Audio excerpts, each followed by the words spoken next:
আসসালামু আলাইকুম রহমতুল্লাহি ওবরকাতুহ। দেশ ও প্রবাসের ভাই ও বোনেরা, আশা করি সবাই ভালো আছেন। আপনাদের দোয়ায় আমিও ভালো আছি, আলহামদুলিল্লাহ। তো আজকে চলে আসলাম যে অনেকেই বলতেছে যে ফেসবুকের নামটা পরিবর্তন করতে পারতেছে না 60 দিন হওয়ার পরেও, এবং কি পাসওয়ার্ড লাগে।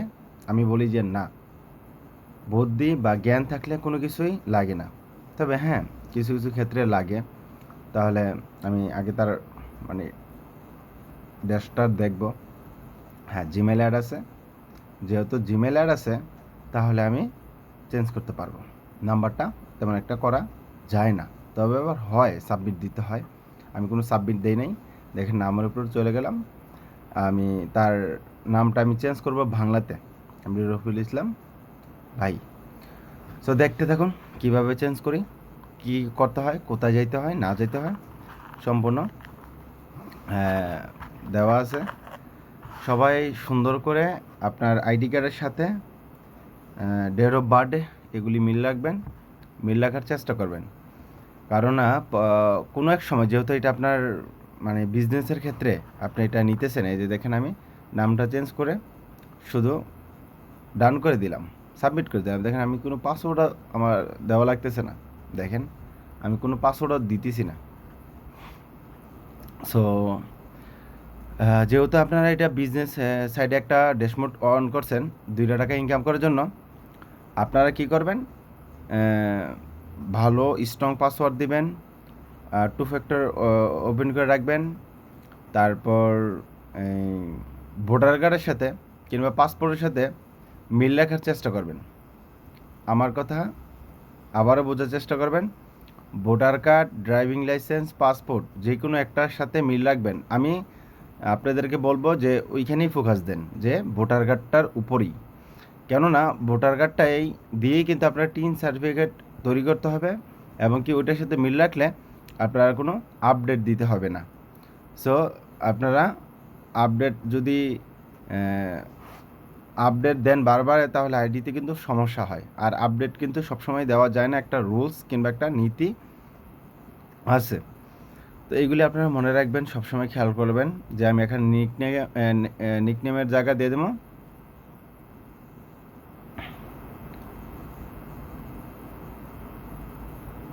শামিম।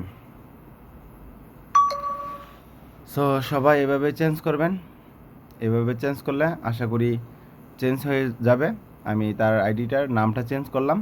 এখন আমি আইডিটা দেখব যে আইডিতে কী কী প্রবলেম আছে, কী কী সমস্যা আছে না আছে, এভরিথিং আমি সবগুলি টুকটাক দেখতেছি।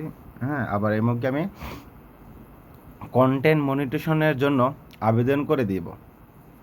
যেহেতু সে কন্টেন্ট মনিটেশন পায় নাই, এখানে শুধু ইমেলটা দিয়ে দেশ কান্ট্রিটা সিলেক্ট করে দিবেন, তাহলে কিন্তু হয়ে যাবে। সাবমিট হয়ে যাবে।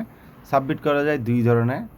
একটা হচ্ছে এইটা, আর দ্বিতীয়ত হলো কি যে আপনার গুগল ব্রাউজারে গিয়ে লিখবেন যে কন্টেন্ট মনিটেশন ফর্ম। লিখলেই প্রথমটা যে আসলে ওইটাতেই আপনারা কী করবেন, চলে যাবেন। যাওয়ার পর আপনার আইডির লিঙ্ক, আইডির জিমেল, তারপর যে আদার্স কোনো আপনার অ্যাকাউন্ট আছে কি না, মানে আদার্স বলতে কি আর অন্য অন্য কোনো অ্যাকাউন্ট আছে কি না, যেমন হতে পারে ইনস্টাগ্রাম, হতে পারে টিকটক, হতে পারে ইউটিউব, বা এরকম ইত্যাদি ইত্যাদি আদার কোনো সোশ্যাল মিডিয়া আপনার আছে কি না। যদি থাকে তাহলে ওইটা দিয়ে দিবেন। আর ওইটা আমি বলি না যে দেওয়া উচিত বা দেওয়া ঠিক বা দেওয়া লাগবেই লাগবে না, এটা একান্তই আপনার ব্যক্তিগত ব্যাপার। দিলেও পারবেন, না দিলেও পারবেন। আশা করি বুঝতে পারছেন। কোথায় যাবেন, গুগলে গিয়ে সার্চ করবেন যে কন্টেন্ট মনিটেশন ফর্ম, লেখে সাবমিট করলেই হয়ে যাবে ইনশাল্লাহ। আর এভাবে যেভাবে দেখা দিতেছি, এটা হচ্ছে আপনার ফেসবুক। আমি ফেসবুক ক্রোম ব্রাউজার ইউজ করছি। আর ক্রোম আমি আমি ইউজ করি বেশিরভাগই, কারণ ক্রোম দিয়ে করলে একটু মানে ইজিলি হয় আমার জন্য। আর এটা সাবমিটটা খুব ক্যাপচার হয় বা হয়ে থাকে, আমি দেখি। ওকে, সাবমিট ডান। এখন দেখবেন ওকে, আমার সাবমিট দেওয়া হয়ে গেছে। তো এইভাবেই কিন্তু আপনারা সবাই সাবমিট করে দিবেন।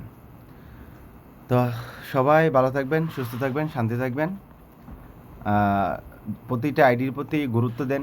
প্রতিটা আইডি আপনাদের অনেক প্রিয়, শখের, কষ্টের আইডি।